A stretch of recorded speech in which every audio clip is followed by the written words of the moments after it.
en una serie de virtualización. Hoy nos toca Hyper-V internamente. Lo que estaremos viendo durante la mañana de hoy van a ser algunos puntos importantes acerca de cómo Hyper-V internamente trabaja, cuáles son, digamos, las nuevas características incluidas en la versión 2008 R2 y cómo estas características van a poder ayudarnos dentro de nuestros entornos virtualizados y dentro de nuestra plataforma de virtualización.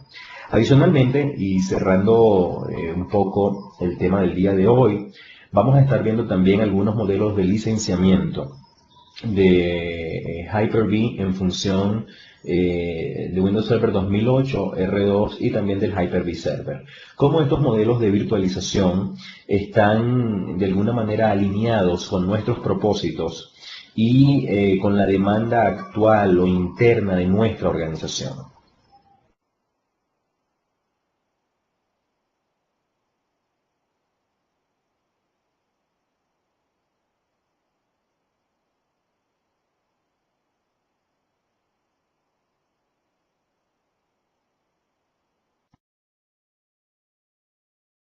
Bien, como parte de nuestra agenda tenemos dentro de lo que es la virtualización con Windows,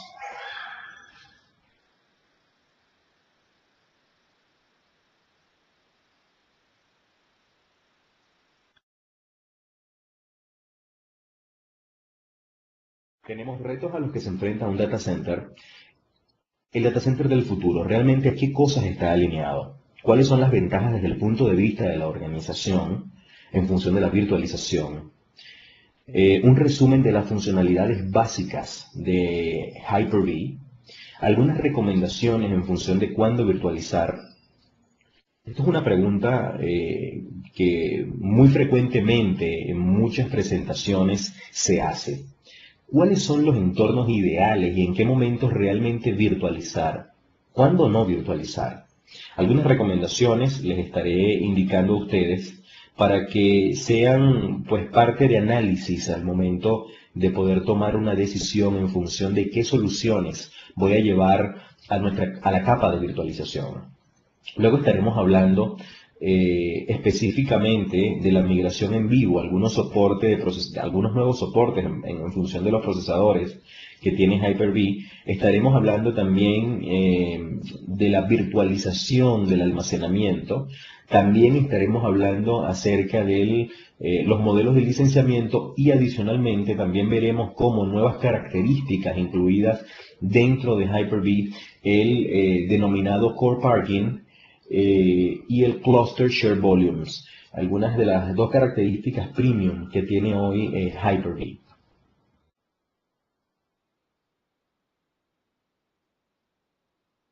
Inicialmente, ¿cuáles son los retos a los que se enfrenta un centro de datos hoy en día? Uno de los problemas principales a los que nos vemos enfrentados hoy en nuestro centro de datos es inicialmente el consumo de energía, el control de la temperatura, el mantenimiento del hardware, garantizar la continuidad del servicio en función del negocio, la recuperación rápida ante desastres y aprovechar las inversiones realizadas.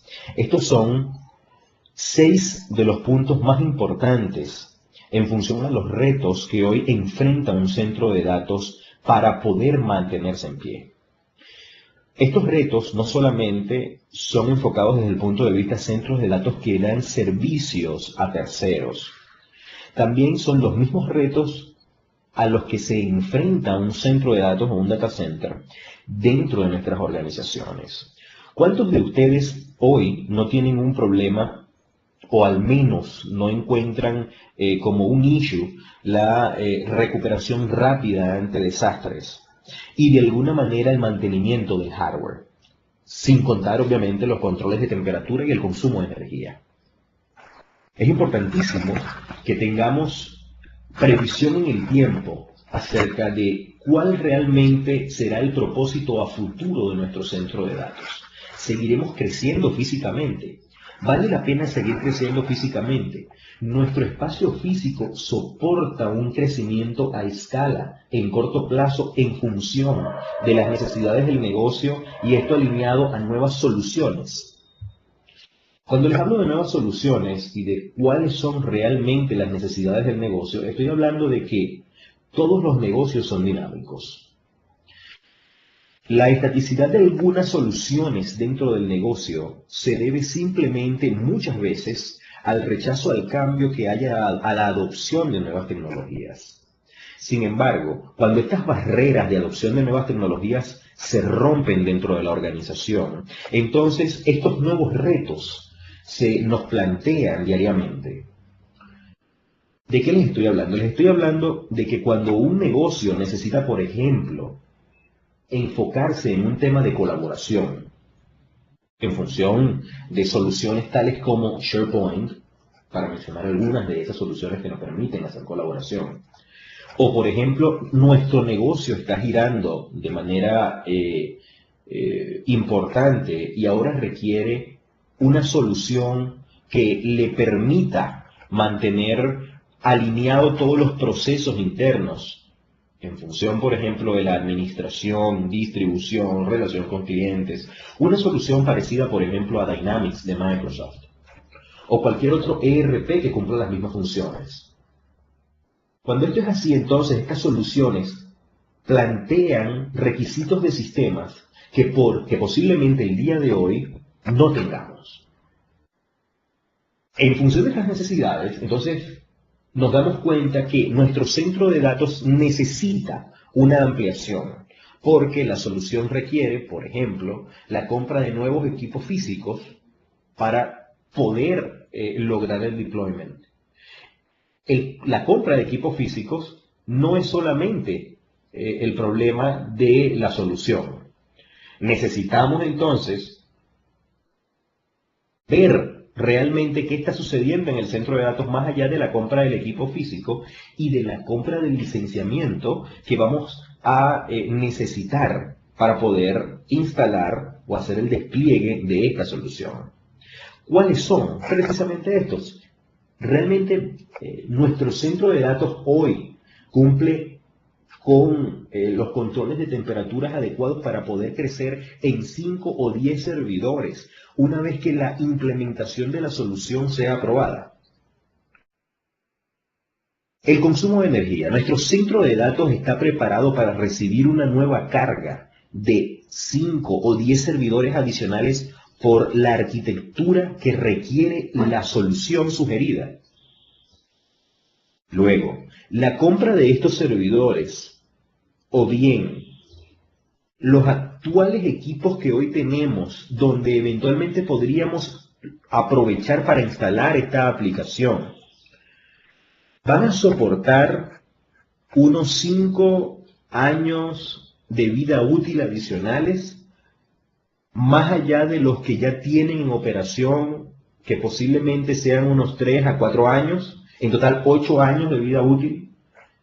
¿Cómo podremos mantener ese hardware realmente? ¿Cómo podemos garantizarle al negocio que la sustitución de partes y piezas de ese equipo va a estar disponible de aquí a unos 5 años más, cuando este equipo ya tiene 4 en operación o 3 en operación, o posiblemente más? Cuando todos estos retos se nos presentan, entonces nos vemos en la necesidad de pensar en nuevas soluciones que nos permitan hacer escalable todas las soluciones en el tiempo, alineadas a las necesidades del negocio. Entonces, el último punto de estos retos a los que se enfrenta un data center, que es aprovechar las inversiones realizadas, es uno de los más importantes y críticos, asociados al consumo de energía, al control de temperatura y al mantenimiento de hardware. Garantizar la continuidad del servicio y la recuperación rápida ante desastres es una característica embebida que tiene Hyper-V como rol en Windows Server 2008 R2 o como producto gratuito en la versión Hyper-V Server. Cuando hablamos de aprovechar las inversiones realizadas, estamos hablando de aprovechar el hardware que hoy tenemos para que a futuro todas las implementaciones de soluciones puedan hacer vida en el actual parque tecnológico, sin la necesidad necesariamente de vernos forzados a comprar continuamente hardware para poder hacer despliegues de soluciones. Utilizar, por tanto, las inversiones realizadas es el mayor reto que se enfrenta el equipo de IP dentro de un centro de datos. No es lo mismo presentar un proyecto indicando que la solución por la implementación del software en función del licenciamiento tiene un valor determinado, que además sumarle constantemente a cada solución la compra de nuevo equipamiento. Si podemos aprovechar las inversiones realizadas, estaremos entonces ampliando la brecha de reconocimiento de la solución y la rápida adopción de estas tecnologías. Pero ¿cuáles son las ventajas desde el punto de vista financiero para el centro de datos alineado a las nuevas soluciones que estamos proponiendo dentro de la organización? Primero, una de las ventajas que ustedes deben exponer de cara a la gerencia de infraestructura o a la gerencia de tecnología, a la gerencia de sistemas o a la presidencia de la organización es que vamos a maximizar la utilización del servidor. Vamos a reducir entonces el consumo de energía y de los costos de enfriamiento. Todos los gastos relacionados con electricidad, energía ininterrumpida en función de los UPS y la carga de esos UPS, el enfriamiento, todo esto va a representar el grueso de los costos del centro de datos. Y que al implementar o apalancarnos en tecnologías de virtualización, vamos a lograr una verdadera reducción de todos estos costos. Luego, menos equipos físicos definitivamente se traduce en menos consumo de energía y en menos generación de calor. Por tanto, la cantidad actual de BTU, por ejemplo, que tienen nuestros aires acondicionados en los centros de datos, eventualmente no será necesario aumentarla, incluyendo nuevo equipamiento de enfriamiento, porque vamos a reutilizar la tecnología actual, simplemente agregando una nueva capa, la capa de virtualización con Hyper-V.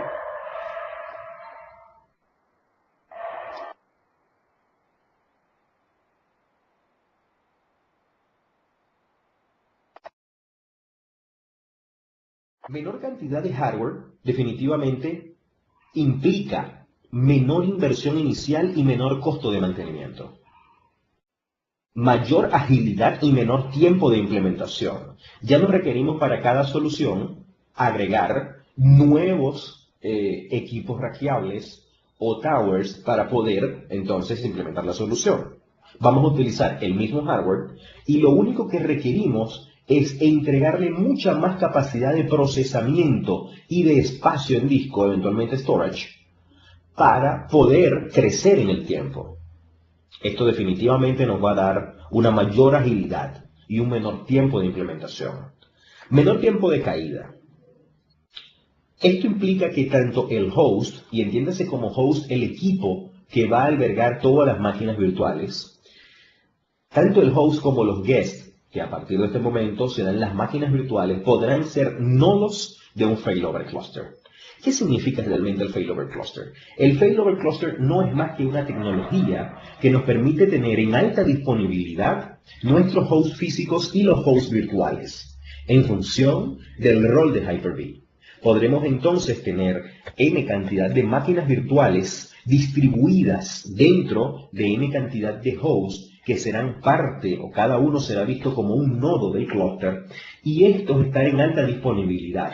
No dependemos, si instalamos la característica, por ejemplo, o el rol de Failover Cluster de 2008 R2, no vamos a depender ni a estar asociados o atados definitivamente a un equipo físico.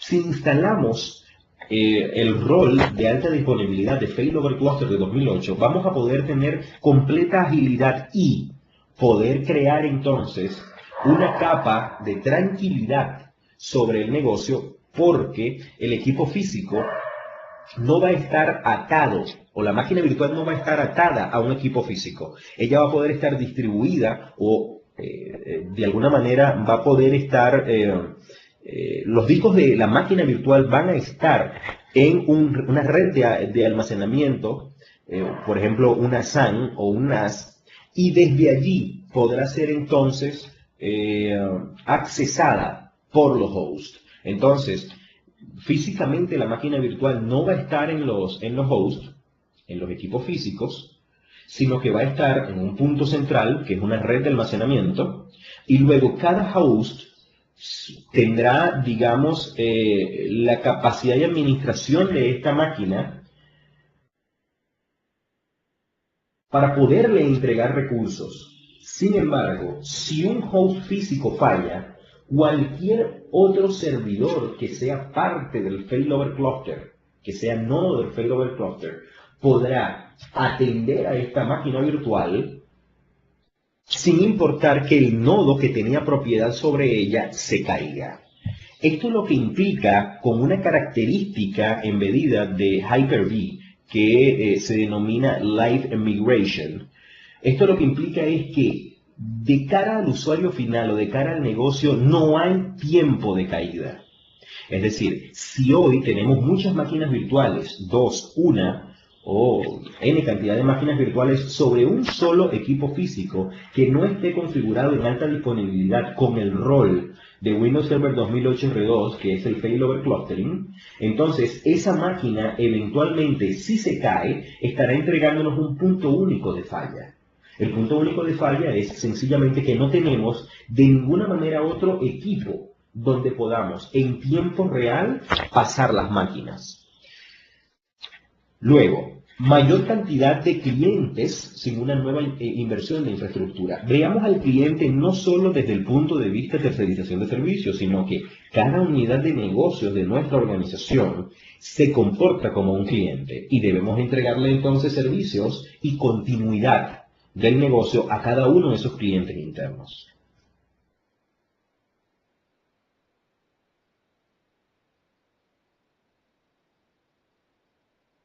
¿Cuáles son las ventajas desde el punto de vista financiero de la organización? Definitivamente hay una mejor cantidad de servidores colocados o arrendados, una menor cantidad de servidores colocados o arrendados se traduce en ahorros significativos. Estamos hablando de ahorros de hasta un 80% cuando nos vamos a un entorno de virtualización dentro de nuestro centro de datos. Es decir, son datos importantes para ustedes entregar a la hora de pensar en una capa de virtualización si hoy no la tienen para incluir nuevas soluciones.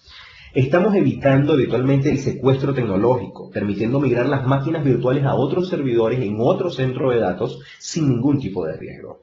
Adicionalmente, tendremos mejores respaldos. ¿Por qué? Porque utilizando las tecnologías de virtualización y máquinas virtuales, vamos a poder entregar una imagen de la máquina virtual que sin duda alguna será el mejor respaldo posible. Cuando hablo de imagen estoy hablando inclusive de que podemos entregarle a nuestro cliente final, ya sea tercerizado o interno, los propios discos de la máquina virtual.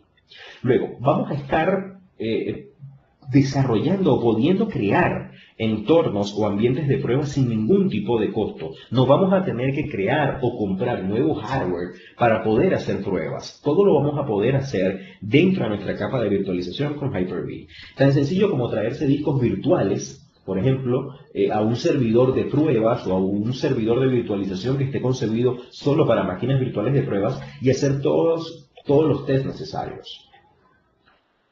Este concepto desde el punto de vista financiero evita conflictos también entre aplicaciones, los costos derivados de poder mantener aplicaciones que entre ellas no son compatibles.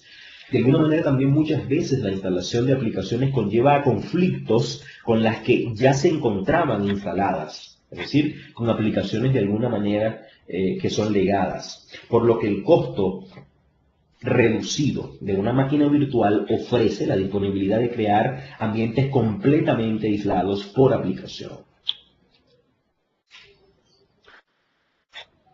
Dos preguntas bien importantes que se hacen muchas audiencias y que se hacen todos los IT pros y developers. ¿Cuándo realmente virtualizar? ¿Cuándo no virtualizar? Estas son recomendaciones. Todos los servidores que no sean críticos y se encuentren subutilizados deben ser migrados. Y por su bajo riesgo se recomienda el uso de una tecnología que se denomina Physical to Virtual, P2P. ¿De qué estamos hablando con esto? Cuando hablo de que todos los servidores que no sean críticos y se encuentren subutilizados, estoy hablando de que hoy ustedes tienen soluciones que están montadas sobre servidores que eventualmente tienen un consumo de CPU que no excede el 2% y un consumo de memoria que no está más allá del 15% de utilización. Y sin embargo, seguimos comprando hardware nuevo porque la nueva solución nos exige en función de requerimientos de hardware y de software. Lo que les estoy diciendo es que dejemos de comprar servidores físicos y veamos realmente cuánto estamos utilizando hoy consumiendo de CPU y cuánto estamos consumiendo de memoria. Les repito, la compra de un servidor físico asociado a una solución no está solamente, no deriva única y exclusivamente en el tema del aislamiento de la aplicación. Lo podemos lograr con virtualización. Es que al comprar nuevos equipos estamos aumentando el consumo de energía y estamos agregando más calor a nuestro centro de datos. ¿Qué quiere decir el uso de tecnologías physical to virtual? Tecnologías physical to virtual son tecnologías que nos permiten convertir equipos físicos en equipos virtuales. Hacen agnosis completa del hardware y la pueden llevar completamente a virtualización. Y eso incluye las aplicaciones instaladas. Entonces, no es necesario reinstalar todo el software que teníamos instalado en el hardware físico, porque estas tecnologías nos permiten convertir una máquina física que tiene instalada N cantidad de soluciones en máquina virtual. Segundo, los servidores subutilizados que sean críticos pueden ser virtualizados, pero únicamente con Hyper-V bajo Windows Server 2008. Servidores Linux, para poder aprovechar así las virtudes de virtualización de Windows Server 2008. La creación de appliance y empaquetamiento de productos son una de las tantas opciones donde podemos apalancarnos en el momento de pensar en la virtualización. Ahora bien, ¿cuándo no virtualizar? Una pregunta constante. Primero, de nuevo, son recomendaciones basadas en la experiencia. Servidores que utilizan intensamente recursos, como por ejemplo servidores de bases de datos de producción con alto consumo de memoria RAM y acceso intensivos a disco duro, es decir, con altísimo I/O, se recomienda no virtualizarlos. Es decir, si tienen hoy soluciones que requieren bases de datos SQL Server o cualquier otro motor de base de datos en el mercado, que tengan acceso intensivo a disco o altísima transaccionalidad, es recomendado no virtualizar. La recomendación es que el front-end de la aplicación esté virtualizada, pero la base de datos, el back-end de la aplicación, esté completamente en equipos físicos, porque vamos a permitirle el mejor aprovechamiento de la capa física. Y sin duda alguna hoy seguimos teniendo algunos detalles en cualquier modelo de virtualización o issues sobre el I/Os en discos virtuales. Entonces, la opción es que si están utilizando entonces aplicaciones de altísima transaccionalidad sobre bases de datos, la base de datos no la virtualicemos. Virtualicemos la presentación de la aplicación. Luego, como segundo, servidores que utilizan hardware especializado como centrales IP. Dependiendo del proveedor, el proveedor inclusive, y ya en estos momentos hay muchos proveedores de centrales telefónicas gratuitas y no gratuitas, que indican la posibilidad o entregan de alguna manera el respaldo de que esa aplicación sea o no virtualizada. Nuestra recomendación basada en la experiencia nuevamente es que las centrales telefónicas basadas en IP no sean virtualizadas. No quiere decir que no están soportadas plenamente o de alguna manera que no hay funcionalidad en entornos virtualizados, sino simplemente que el comportamiento, dependiendo, por ejemplo, del tipo de códex que utilice una central IP, podría no estar soportado eventualmente en entornos de virtualización. Por eso la sugerencia es que las centrales telefónicas basadas en IP no sean virtualizadas. Existen algunos roles, por ejemplo, de Change Server, donde podrían eventualmente no estar de alguna manera no estar recomendados en virtualización. Luego, por supuesto, cuando la utilización de CPU es muy alta, aunque con el hardware de hoy en día esto sucede pocas veces, sería importante pensar en la no virtualización.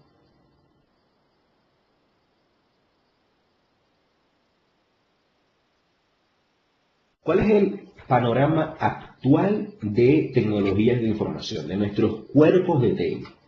Preocupaciones comerciales. Atención al cliente, repito, no pensemos solamente en la tercerización, pensemos en nuestro cliente interno. Las preocupaciones comerciales, ¿cuáles son? Atención al cliente, innovar productos y servicios, impulsar la productividad de los empleados, capacidad de respuesta de TI, monitoreo del rendimiento comercial. ¿Cuáles son las preocupaciones de TI? Alinear los objetivos comerciales con tecnología de información, la continuidad comercial y administración de riesgos, todos los acuerdos de niveles de servicios comerciales, desarrollando nuevas aplicaciones, permitir la interoperabilidad y la escalabilidad y controlar los costos de tecnología de información. Lo que hoy está sucediendo es que hay un 80% dedicado en el tiempo en mantenimiento de nuestros cuerpos de IT.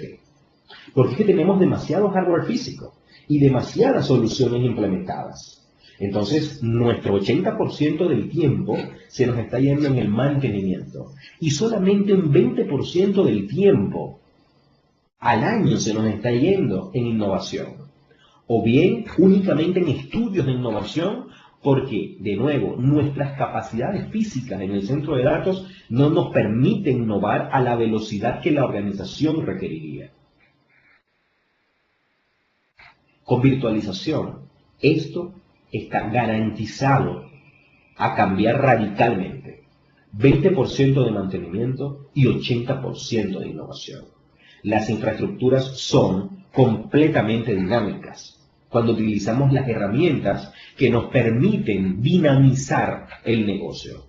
La virtualización es una de esas herramientas. Ahora bien, ¿qué es Hyper-V? Hyper-V, y esto como resumen de las capacidades y características del producto. ¿Qué es Hyper-V? Hyper-V no es más que una capa que existe entre el hardware y todo el software, es decir, los sistemas operativos instalados sobre el hardware. No es una capa embedida dentro del sistema operativo. Es una capa que está por debajo del software y por encima del hardware. Entonces, el Hyper-V se ejecuta por debajo de todos los sistemas operativos instalados. Finalmente, lo que podemos ver es que cuando agregamos al hypervisor o a Hyper-V, de nuevo, Hyper-V es el rol. Hypervisor es la tecnología de virtualización que permite a las máquinas virtuales tener permeabilidad completa hacia el hardware. Es decir, con las tecnologías de Hypervisor, las máquinas virtuales ya no están gestionando recursos con el software que le permite virtualizar, sino que directamente busca los recursos y los gestiona con el hardware. No hay, digamos, una capa de software que gestione los recursos en nombre de la máquina virtual.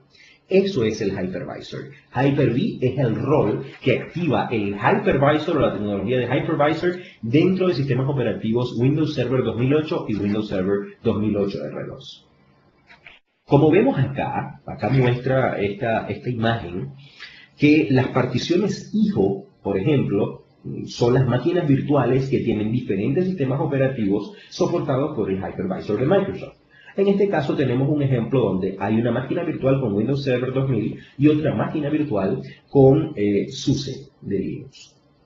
Luego, ¿quién es la partición padre? La partición padre es el sistema operativo que maneja todo lo que tiene que ver con los working process de las máquinas virtuales o todos los procesos relacionados con el rol de virtualización.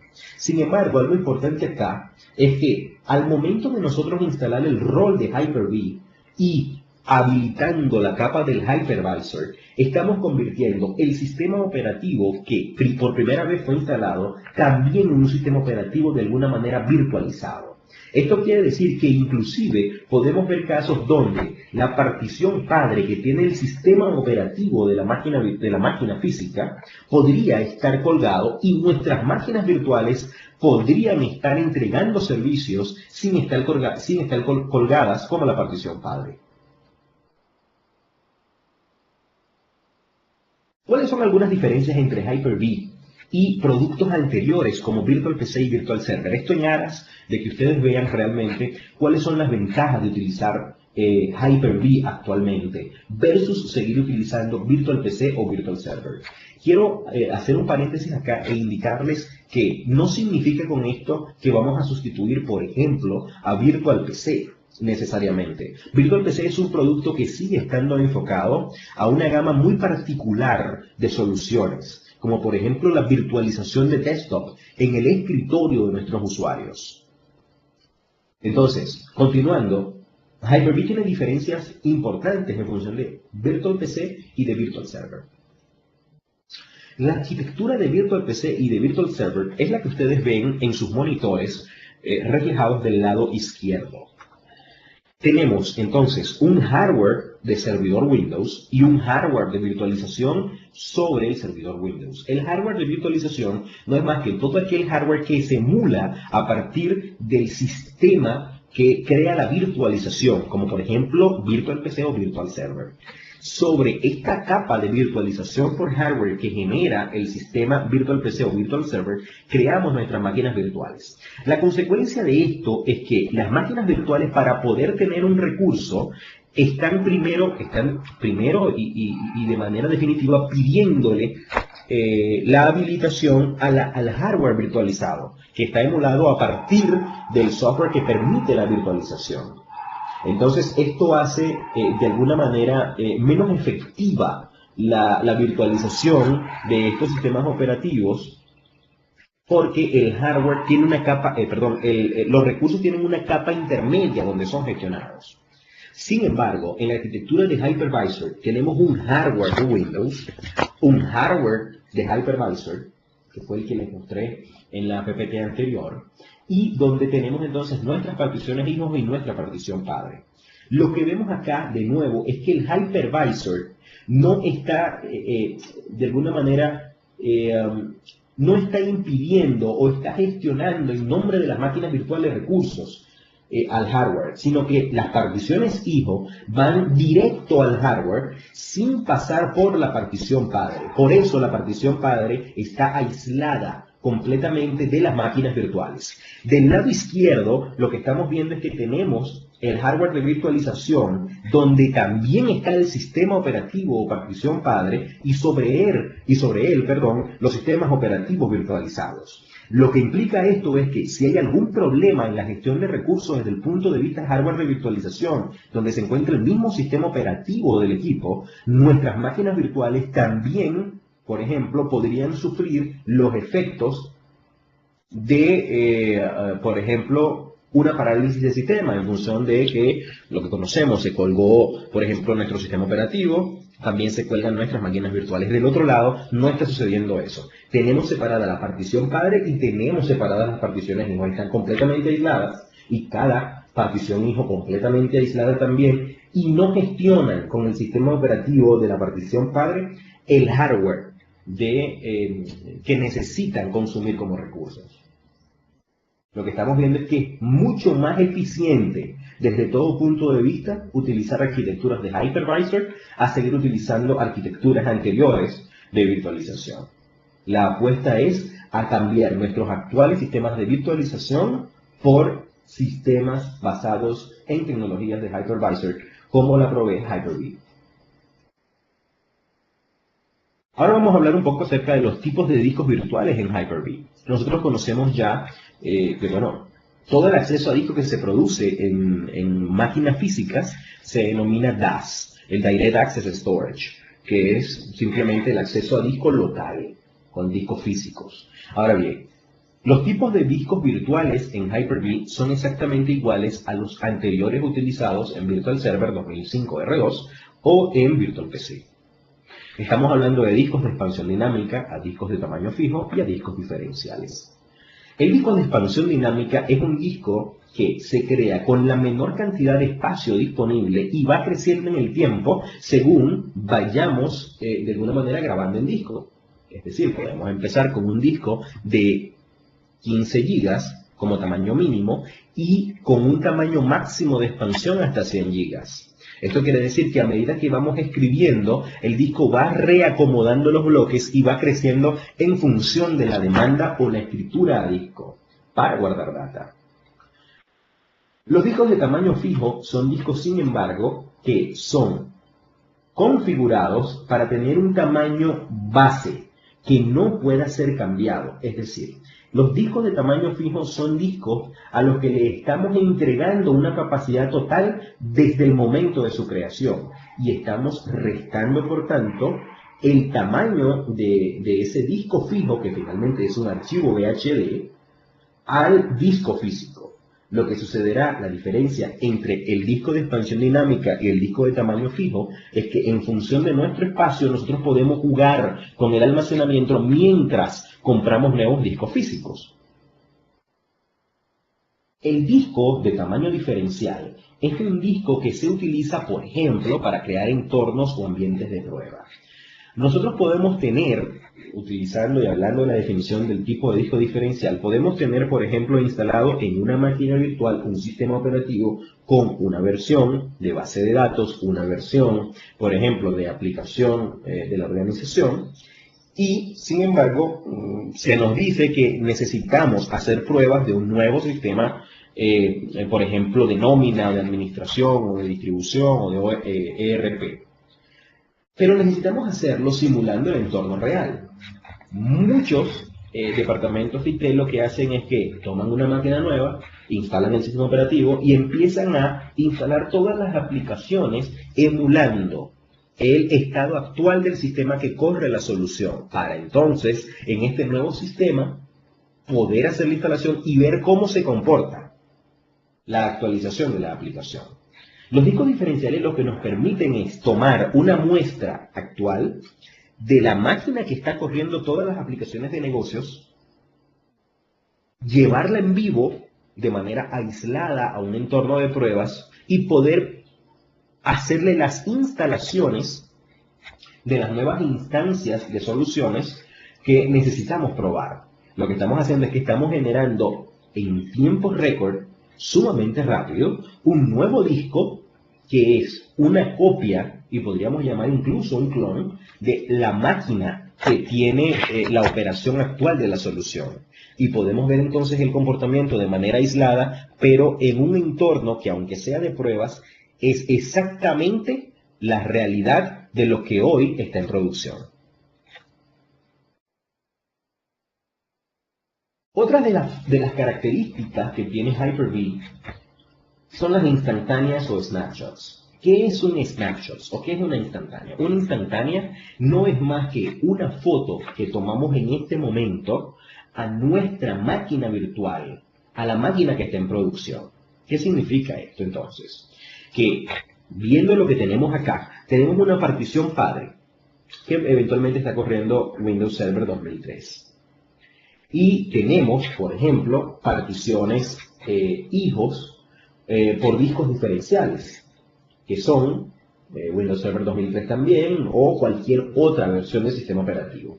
Lo que sucede con una instantánea es que cuando nosotros tenemos, por ejemplo, en nuestros monitores, las particiones por discos diferenciales, cuando nosotros tenemos un Windows Server y tomamos un snapshot o una instantánea, lo que estamos haciendo es que estamos deteniendo en el tiempo la máquina que actualmente está en producción. Estamos tomándole una foto. Y a partir de ese momento podemos empezar a hacer instalaciones, por ejemplo, de hotfixes, de service packs, de actualización de aplicaciones que tengan que ver con soluciones para el negocio desarrolladas por terceros, etcétera, etcétera, etcétera. Estamos haciendo algo parecido a cualquier actualización o update de una aplicación, pero sobre la referencia de nuestra máquina virtual que estaba en producción. Una vez que terminamos de hacer todas estas pruebas, nosotros podemos eventualmente, y si nos interesa, quedarnos con nuestro escenario actual, es decir, funcionó el Service Pack, funcionó el hotfix, funcionó la actualización de la aplicación de la solución del negocio, entonces podemos eliminar la instantánea y quedarnos con todo el proceso que se estaba llevando a cabo después de haber tomado la instantánea. Entonces, simplemente una instantánea lo que nos permite es viajar en el tiempo hacia adelante o bien regresarnos hacia atrás sin impactar en los entornos de producción y haciendo pruebas adecuadamente. Las mismas instantáneas están basadas en conceptos de discos diferenciales. Bien, vamos a hablar ahora de la alta disponibilidad, del core parking y del cluster share volume. Esto tiene que ver realmente con cómo funciona internamente Hyper-V con estas nuevas características.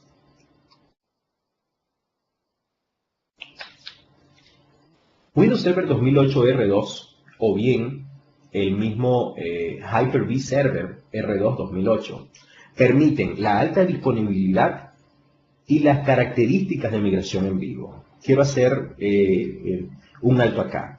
El High Availability o la alta disponibilidad y el Live Migration o la migración en vivo, que es el primer punto, son dos características que están apoyadas en Windows Server 2008 R2 y en Hyper-V Server. Es decir, Hyper-V per se no puede hacer migración en vivo, ni tampoco per se únicamente Hyper-V instalado puede hacer alta disponibilidad.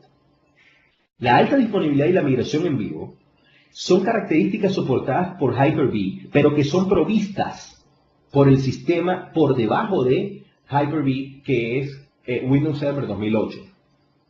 Es decir, son características no embedidas propias del producto.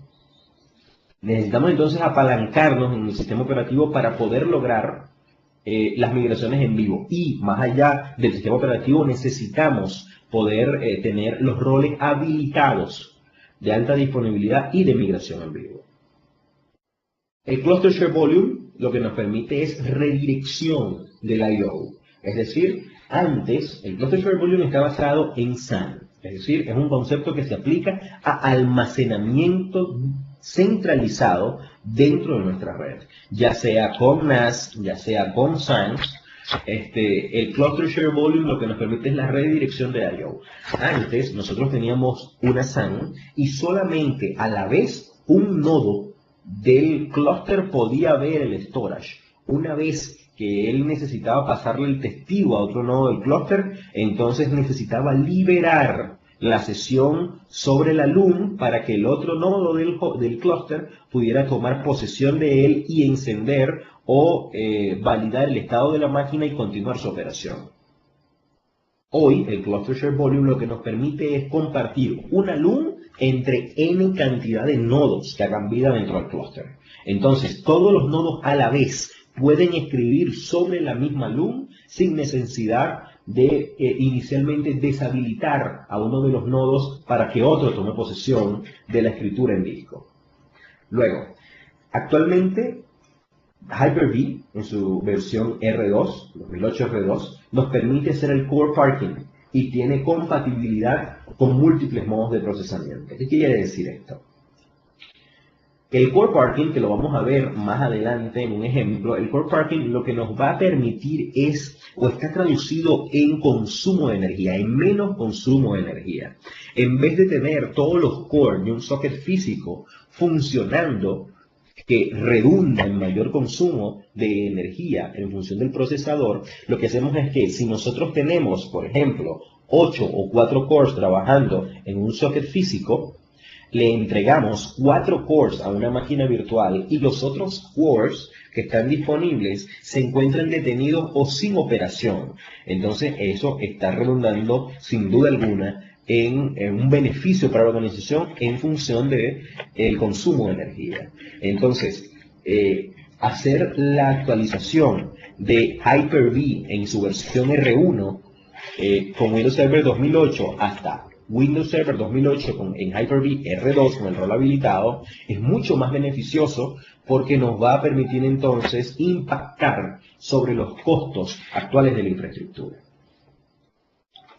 El Hot Add Remove Storage hace referencia a agregar o quitar almacenamiento en caliente ¿Qué significa esto? Hoy, con 2008 R2, con Hyper-V habilitado o Hyper-V Server, nosotros vamos a poder montar y desmontar discos virtuales en caliente sin necesidad de apagar nuestra máquina virtual.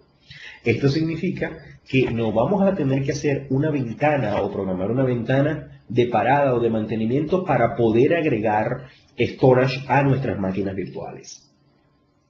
El Team Provisioning VHDs habla de que vamos a poder hacer la provisión de VHDs de manera fácil utilizando sistemas como por ejemplo System Center Virtual Machine Manager de la familia de System Center para tener bibliotecas de discos y poder hacer el provisioning inmediato de máquinas virtuales. También vamos a hablar del buteo desde discos virtuales. Hoy es posible utilizar las tecnologías de 2008 R2 para bootear desde un VHD. Y hay mejoras importantes en función de networking. Permitido el NIC Teaming, los Jumbo Frames que tienen que ver con las cabeceras de los paquetes TCP y de la habilidad o de la agilidad que se supone se incorpora dentro de una red, por ejemplo, hay SCSI que utilice paquetes con Jumbo Frames y el offload de los paquetes TCP también.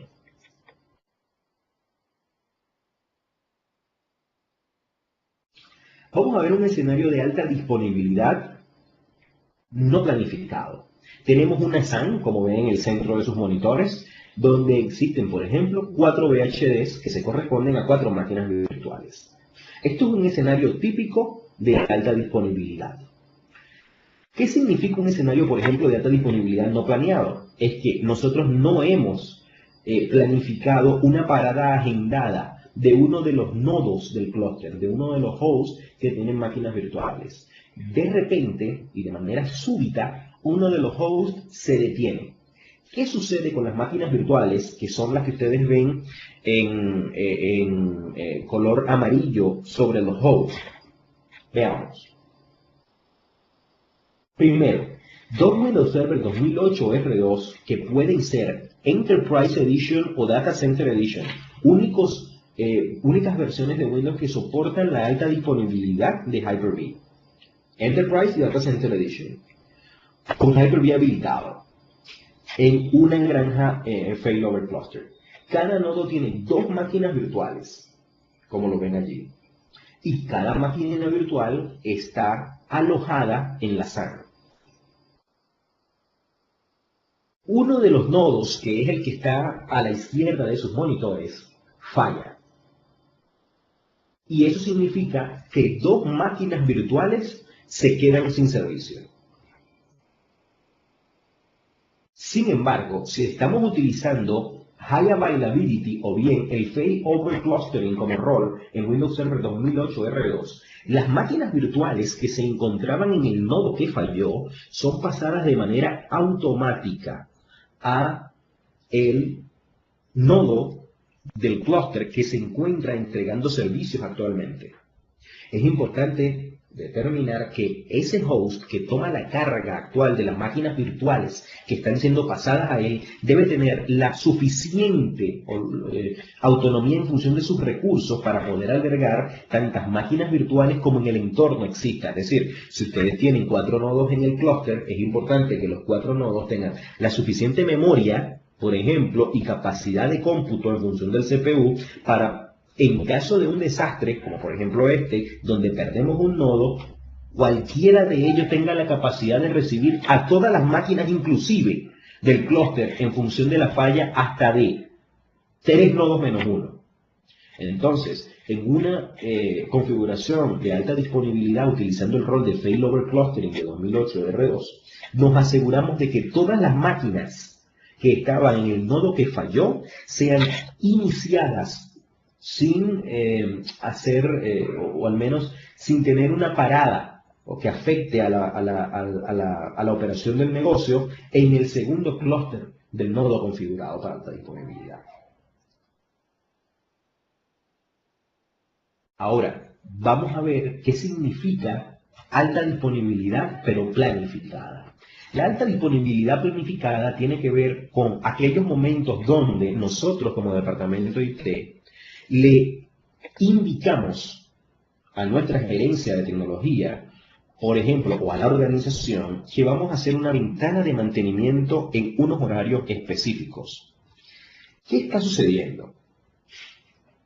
Con la migración en vivo, nosotros podemos, por ejemplo, mudar todas las máquinas virtuales o una máquina virtual o conjunto de ellas hasta cualquiera de los nodos que estén haciendo vida dentro de la configuración de alta disponibilidad en failover clustering.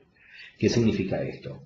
Tenemos dos máquinas virtuales en un nodo y, por ejemplo, esas dos máquinas virtuales las pasamos a otro nodo que esté dentro del failover clustering porque necesitamos hacerle un mantenimiento muy particular al nodo donde ellas estaban. Por ejemplo, hacer una actualización a partir de hotfixes, hacer una actualización de Service Pack o simplemente hacer un mantenimiento de hardware preventivo o bien hacer una actualización o un upgrade en el hardware del físico. Por lo tanto, estará fuera de línea y eventualmente apagado. Nosotros podemos migrar en vivo de manera planificada con una ventana de mantenimiento programada o incluso no programada, utilizando la característica de Live Migration, mudar máquinas virtuales desde un host hasta otro host. El escenario es, nuevamente, tener dos nodos con el rol de Hyper-V instalado en dos sistemas operativos, Windows Server 2008 R2, en las versiones Enterprise o Data Center Edition, y habilitadas en Failover Cluster. Luego, cada nodo tiene dos máquinas virtuales corriendo y cada una de ellas está almacenada en la SAN. Nosotros decidimos que queremos migrar una máquina virtual que está corriendo desde el nodo 1 al nodo 2. Fíjense que pasamos el estado de la máquina virtual desde un equipo hasta otro equipo.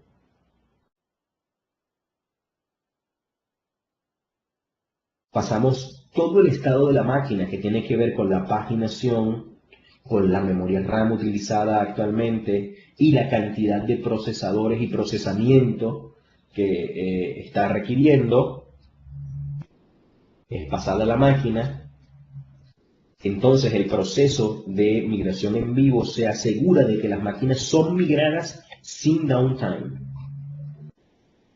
o sin tiempo de parada.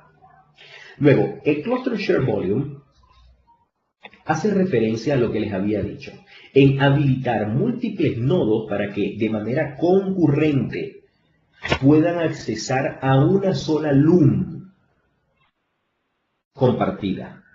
Antes esto no era factible en sistemas operativos Windows, utilizando, por ejemplo, clustering. Entonces, muy posiblemente lo podrían utilizar con otras tecnologías, pero no lo permitía Windows Server. Hoy, teniendo Windows Server, varios Windows Server en alta disponibilidad utilizando Failover Clustering y una SAN, donde tengamos configurada una LUM compartida, podemos con la tecnología de Cluster Share Volumes habilitar el acceso a ella de manera concurrente por todos los nodos del clúster. Vamos también a proveer que sea completamente transparente con esta tecnología la propiedad de la LUM en función de las máquinas virtuales que se estén corriendo. Es decir, vamos a poder, la tecnología lo que permite es entregar la propiedad de la LUM o de la partición que viene de la SAN a cualquiera de los nodos que esté haciendo vida dentro del failover clustering, sin necesidad de que haya una competencia por el uso del recurso. Simplemente todos a la vez y de manera transparente están utilizando y viendo a la misma LUM de manera compartida concurrentemente.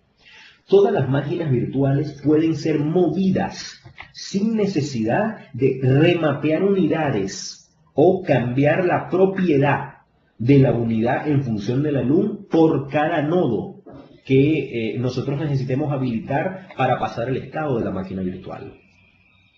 Luego, esto significa que no será necesario desmontar o remontar volúmenes en cualquiera de los nodos en función de las LUM que querramos utilizar y donde estén las máquinas virtuales. ¿Cómo funciona internamente el Cluster Share Volume? Realmente nosotros tenemos, por ejemplo, 3 servidores. Y tenemos la SAN. Fíjense que esa SAN, la parte azul, la parte de abajo, se corresponde a toda la SAN, mientras que la parte roja es la LUM, con número 5. Por ejemplo, LUM 5 es una de nuestras tantas LUM en nuestra SAN. La SAN, quiero hacer un paréntesis acá, la SAN puede ser tanto de iSCSI como de Fiber Channel o de fibra óptica. Es decir, la comunicación de ella hacia los hosts. Luego, entonces, centrándonos en la parte roja, donde están los pequeños VHDs, ahí tenemos una LUM. Entonces, en esa LUM hay diferentes máquinas virtuales. Fíjense que todos los servidores tienen visibilidad hacia la LUM. Ahora bien, este acceso de los tres servidores es distribuido de manera coordinada por cualquiera de los nodos. Y es distribuido entonces el performance del I/O entre los servidores en el momento que cualquiera de ellos requiera tener el control de la máquina virtual.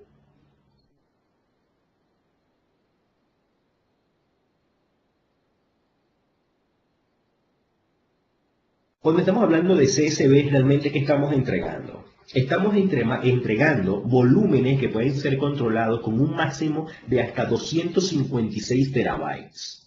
Podemos tener un volumen mínimo en función de su tamaño de 1 mega. Podemos tener hasta 128 particiones utilizadas en Cluster Share Volumes. Podemos tener concatenación de LUMs en función de su expansión por hardware. Podemos hacer migraciones de data realmente silenciosas en función de la no intervención, de la habilitación o no de la LUM en cada host. Tenemos diferentes tipos de almacenamiento soportados: fibra óptica, iSCSI, NAS y SAS. El Multipath Support, crear múltiples rutas cuando estamos utilizando failover y CSV es importantísimo, y estamos utilizando el estándar de la industria. También utilizamos el iniciador iSCSI, está soportado completamente para CSV, el estándar de la industria. El mismo Windows Server, por ejemplo, Storage Edition, tiene el iniciador embedido. Muchas otras soluciones de hardware de SAN, obviamente, hablan perfectamente con el iSCSI Initiator de Windows Server. El rendimiento en escritura en función del I/O utilizando CSV es realmente rápido, no estamos impactando en el rendimiento.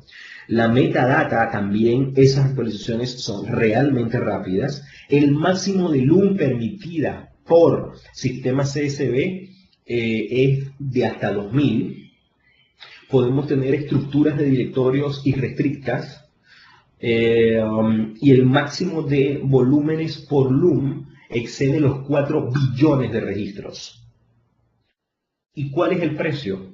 Ninguno. Viene embedido en Windows Server 2008 R2. La redirección entonces del Cluster Share Volume internamente se produce como se muestra en el gráfico. Tenemos la nube que habla del Storage Area Network, de la SAN, eventualmente, y luego el Cluster Share Volume es el tanque amarillo que ven que tienen los diferentes discos que se corresponden a las máquinas virtuales. Como ven en el gráfico, el Cluster 1 y el Cluster 2 tienen acceso por igual a las máquinas virtuales, lo que permite que la conexión esté disponible constantemente y se auto-enrute las solicitudes de entrada y de salida entre los hosts que tienen disponibilidad dentro del cluster. Entonces estamos hablando de que el I/O es ruteado basado en la conexión disponible, que la conexión a la SAN puede fallar, pero inmediatamente, si falla la conexión a la SAN por uno de los nodos, como se ve allí en el gráfico, SAN Connectivity Failure, falla de conectividad en la SAN a partir del cluster en el nodo 1, entonces inmediatamente el I/O es redirigido sobre la red. Esto lo permite la creación de multipathing o de múltiples rutas. Luego, Una falla al nivel de red también produce la redirección a otro nodo que haga vida en el clúster. Por tanto, la impresión desde el punto de vista uso de aplicaciones y de cara a los usuarios finales es que no hay tiempo de caída. Por último, la falla de un nodo. Ya hemos hablado de la falla de conectividad de un nodo hacia la SAN, no del nodo per se, sino la conectividad. Eventualmente un colapso en la NIC, en la tarjeta de red, podría provocar una falla en conectividad. Una falla de red en un segmento, por ejemplo en una VLAN, o ahora una tercera falla, la falla directa en el nodo, que tiene que ver con el volumen donde se encuentran operando las máquinas virtuales o donde él tiene visibilidad para operar las máquinas virtuales, también es redirigido de forma tal de que la propiedad del volumen pase, por ejemplo, del nodo 2, como lo ven en su gráfica, al nodo 1. Por tanto, estamos transfiriendo también la propiedad de la LUM directamente a cualquiera de los nodos disponibles dentro del clúster. Cuando hablamos del core parking, estamos hablando realmente de nuevo de cómo aprovecha Hyper-V nuestros procesadores en función del consumo de energía, minimizando el consumo de energía. Como ven acá en el Resource Monitor de este Windows Server, vemos que este equipo, o este servidor, tiene una cantidad de sockets que lo hacen entregar a Windows hasta 15 CPU lógicos. Fíjense que todos los CPUs que no están en funcionamiento en este momento dicen parqueados o estacionados. Por ejemplo, el CPU 1, 2, 3 dicen park. Eso significa que no están entregando servicios a ninguna de las máquinas virtuales. Por tanto, no están trabajando. Hay un evidente bajo consumo en el procesador. Y estamos utilizando los procesadores que requieran entregar servicios a las máquinas virtuales. Todos los que están habilitados, y los únicos que están habilitados acá, como ven, es el CPU 0 y el CPU 4, que tiene que ver con el Core 0, Core 4, de las máquinas que estén haciendo vida en esos equipos y que estén encendidas funcionando. Todos los demás eventualmente no están siendo requeridos. Lo que estamos viendo entonces es que con Core Parking, muchos equipos que estén instalados dentro de esas máquinas, le estamos entregando una mayor capacidad de procesamiento y a su vez estamos disminuyendo el impacto energético sobre el procesador y sobre el data center. Estamos pudiendo consolidar procesos dentro de pocos cores, dentro de pocos CPUs lógicos de la máquina física. Por tanto, mantenemos, digamos, en un estado stand-by todos aquellos cores que no estén siendo utilizados. Cuando estábamos hablando del Team Provisioning, estábamos hablando de que nosotros podemos tener discos que pueden ser entregados de manera dinámica, por ejemplo, a través de cualquier solución como System Center Virtual Machine Manager, pero también podemos, por ejemplo, con tipos de discos Fixed, que son tipos de discos de tamaño, digamos, direccionados directamente al disco físico, podemos tener, por ejemplo, 100 GB de disco que podrían consumir, en vez de 100 GB de discos locales, podríamos consumir 100 GB de disco directamente enlazado. Podemos también hacer discos duros dinámicos, como habíamos hablado, donde ese espacio físico es consumido a medida en que es requerido por el sistema operativo por cualquier aplicación. Esto es más o menos lo que habla el Team Provisioning, además del aprovisionamiento que podemos realizar a través de Team Provisioning con herramientas como System Center Virtual Machine Manager.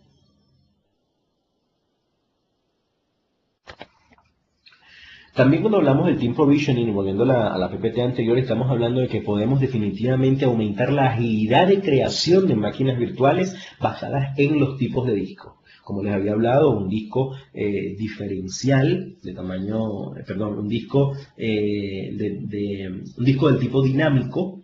Es un disco sumamente útil porque, de nuevo, teniendo una muy reducida capacidad física de nuestro host, podemos aprovisionar aplicaciones, podemos aprovisionar servidores en tiempos récord y poder entregarlos para hostear una solución, mientras nos da tiempo a comprar mucho más storage para nuestro equipo físico.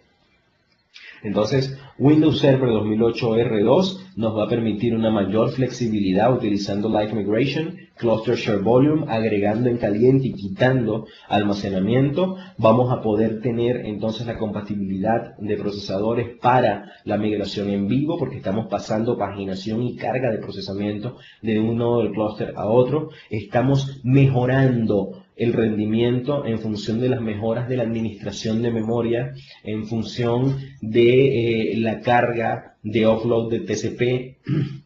Podemos mejorar también el networking y estamos entregando mucha mayor escalabilidad porque podemos soportar hasta 64 procesadores lógicos y estamos de la mano con el Green IP. Estamos mejorando definitivamente el concepto de Green IP con el Core Parking porque estamos minimizando definitivamente lo que tiene que ver el consumo de energía.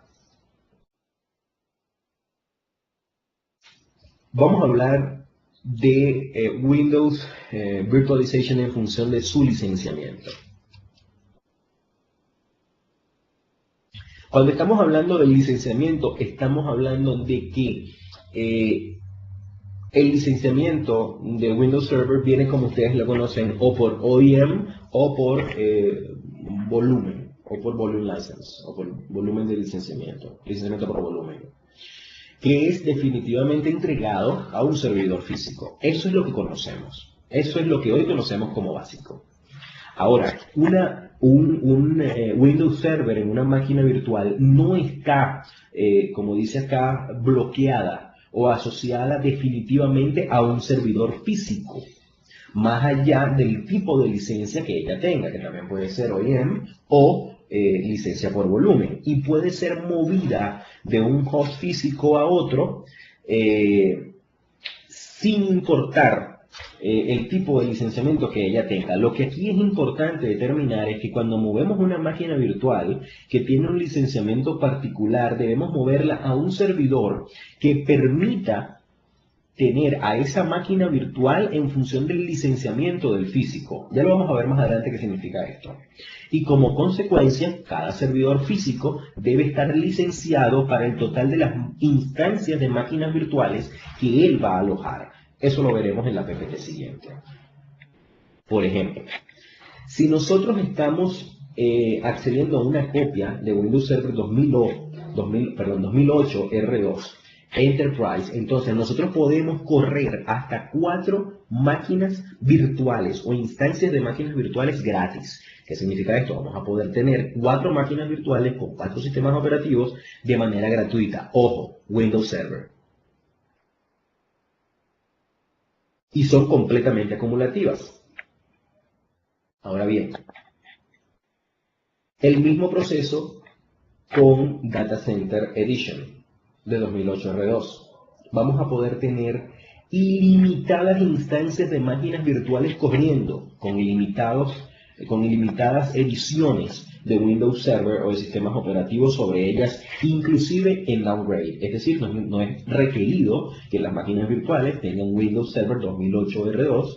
Obviamente no podrán instalar Data Center Edition, no requerirán de ninguna manera instalar Data Center Edition sobre una máquina virtual, pero podrán tener máquinas virtuales 2008 en su versión estándar, Enterprise 2003, estándar, Enterprise y Web Server, por ejemplo, instaladas sin necesidad de pagar el licenciamiento por separado de cada máquina virtual. Y la virtualización es completamente agnóstica al hardware. ¿Cuáles son, por tanto, los principios claves de la virtualización? En resumen, utilizar un enfoque holístico, es decir, completo, al implementar una infraestructura de servidores virtuales, incluso los servidores, las aplicaciones y los PCs de escritorio. Integrar la administración de los servidores virtuales con servidores físicos a través de una administración centralizada basada en directivas para automatizar el mantenimiento. Aprovechar las oportunidades de seguridad, continuidad y recuperación avanzadas a fin de maximizar la disponibilidad de la organización. Y por último, impulsar los cambios culturales necesarios para administrar con éxito los recursos en un entorno virtual. Este cuarto punto es importantísimo porque hoy nuestros entornos de IT muchas veces están acostumbrados, y hoy estamos acostumbrados a manejar y a administrar exclusivamente lo que vemos. Con una capa de virtualización no vamos a poder ver siempre nuestras máquinas virtuales. Esa capa es necesaria administrarla. Es necesario administrar con éxito todos los recursos del entorno virtual basado en lo que hoy tenemos físicamente. Y para ello los invito a profundizar o ver, analizar cuáles son las soluciones que hoy Microsoft nos está entregando para lograr la administración exitosa de recursos de ambos mundos. Los invito, por tanto, a validar todas las opciones que tenemos en la familia de System Center y entre ellas, del lado de virtualización para la administración exitosa de recursos, mi recomendación es System Center Virtual Machine Manager 2008 R2. Algunos recursos de virtualización, lo tienen acá en pantalla. Estará disponible esta grabación una vez sea finalizada, en los tiempos en que Jorge, que nos está apoyando el día de hoy, perdón, Andrés, nos indique. Y también estará disponible, obviamente, para su descarga en PDF con el botón derecho del mouse. Muchísimas gracias en nombre de Microsoft y el mío propio por haber asistido hoy pues a esta presentación.